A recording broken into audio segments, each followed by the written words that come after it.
If they had observed the Torah gospel, if they had accepted what is in the Torah gospel, demonstrated the traits and description of Muhammad contained therein, and that which was revealed unto them from the Lord, and had they elucidated that which their Lord had explained to them in the Torah gospel, it is also said that this means if they had believed that all the scriptures and messengers are from their Lord.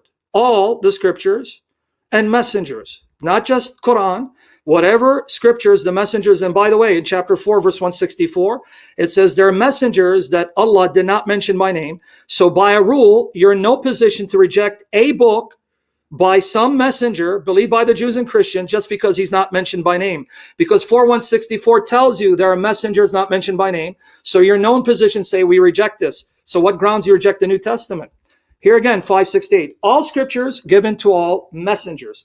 Now coming back to you, jumping to 543-48, you're saying, we Christians, how dare we quote the Quran that says follow by the law of the gospel when you're told to uphold the dietary restrictions. Andani, how would the Christians know what the gospel exhorts them to follow if they didn't have it at the time of Muhammad? So you just proved my point. That means the gospel must be there for them to know that the law of the gospel exhorts them to follow the dietary restrictions, which means they had the gospel of Jesus. So I'm going to ask you, what was that gospel? And finally, read your Quran in context. You accuse me of reading out of context? I guess you forgot chapter 3, verse 50, where it says that Jesus not only confirmed the Torah before him, but he made lawful some of the things that were unlawful. So if I follow your argument, then I believe the Quran. That means Jesus made things lawful for his followers that were forbidden for the followers of the Jews. And hence 543-48 doesn't make your case, it makes my case. That's why the Christians follow the law of the gospel, because it assumes there are things in it that the previous Torah either forbade or allowed. So we follow the law of the gospel. And that's why Muslims follow the law of the Quran.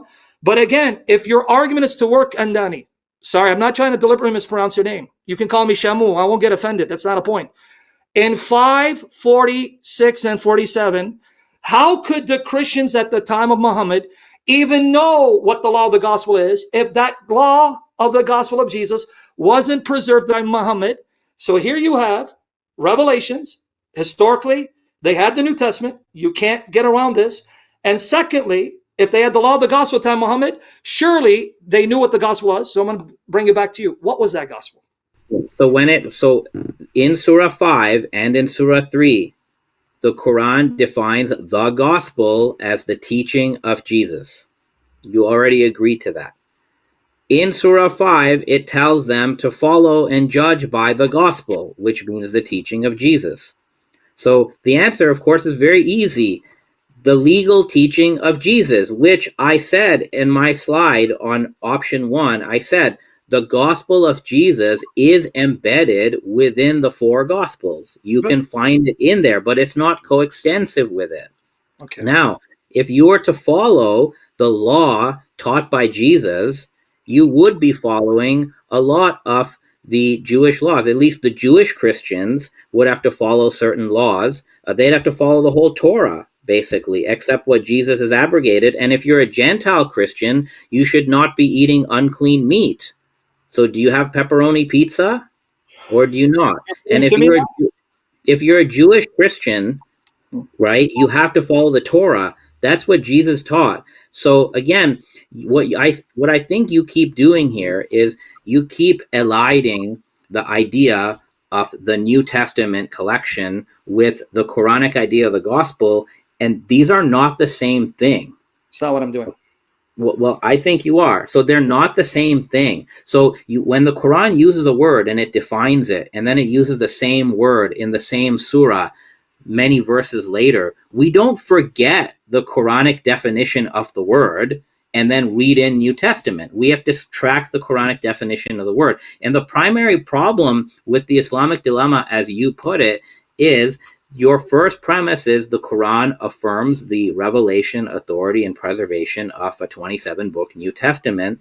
It does. And the only thing that the Quran affirms is a gospel taught by Jesus. The Quran also says that a party among the children of Israel, which includes Christians, by the way, forged kitab. They wrote something and they said this is from Allah. So your New Testament, from a Muslim perspective, is a mixture of the authentic teaching of Jesus plus things written about Jesus, as well as, and you brought this up, this whole thing of corruption of the interpretation. Well, the problem is the New Testament technically is a memory account of the teaching of Jesus, which has been transmitted like hadith, plus second, third, fourth generation interpretation of the teaching of Jesus. In the New Testament, both of this is mixed together. So even if you follow the minority view, which says the Christians corrupted the interpretation, but they kept the verbatim revelation, even if I grant that, your canon is a mixture of revelation and corrupt interpretation. They've been mixed together. So what the Quran allows you to do is it allows Muslims as well as contemporary Jews or Christians to recover some of that authentic gospel of Jesus. How do you do it? The Quran itself is supposed to serve as the arbiter and the criterion. And that's not just my opinion. I quoted at the end of my presentation Nikolai Sinai, who's not a Muslim. He himself said the Quran sees itself as the ultimate arbiter of all the prior scriptures and what they mean and what they're supposed to mean. So that is how you recover the original gospel. The other way to recover the original gospel, which we can do today, is if we use the historical critical method that I use to understand the Quran, if we apply that to the New Testament and to the four Gospels, we will be able to recover in high probability what the authentic teaching of Jesus was and what the other stuff that is just interpretation is. Yeah, Okay. let's get Sam back in here. Real quick, hold your thoughts if you can. I want to address the audience really I don't quickly. want to forget his points because he just. Okay, but I don't want to forget. Go ahead. Yeah, what is it? Right, just really quickly, that's the thing, is that I need to discuss timing and go into some Q&A really quickly. So if you guys do want to send in a super chat, that's the way to ask your question. We're about to transition to Q&A in just a little bit here. Well, so one thing, just for the sake of a good discussion. So look, we and Sam, we don't see eye to eye on this, and that's okay. That's fine. I would be interested if Sam is up for it. Sam, you've said, for example, and this is just an opportunity for me, Before right? Can I address you so I don't forget your points, and you can ask me later? Sure. I want to get okay.